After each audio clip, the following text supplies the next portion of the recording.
mane nitie.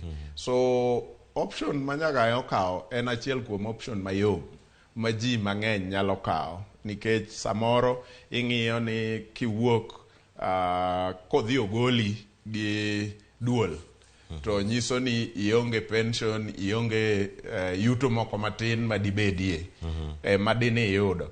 To ki resign kendi kati gwetau kendi to nitiere moko mang'eny minyalo yudo mamago to koro meki as an individual.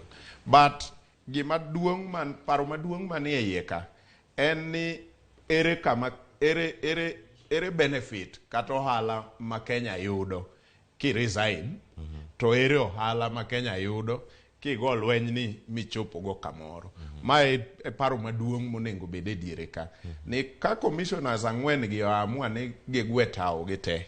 Bende Kenya nigi ohala moro ma giyudo kuom jogo gwe tao e yo mayot kamano mondo wach no odhi kamano. Koso gichop nyime to ka gidhi nyime to en ohala mane ma Kenya yudo. Koro an kipenja kaka janon weche, taneno ka Kenya nigo ohala mang'eny ka gidhi nyime, nikech wabro winjo weche mang'eny ma samoro ne ok wang'eyo, to wabro yudo challenges kata ng'ikruok moko manowuok e duond bura kata e duol matayo yiero manyalo konyowa loso gik moko kata chike moko madhi geng'o weche makamagi mbele kucho.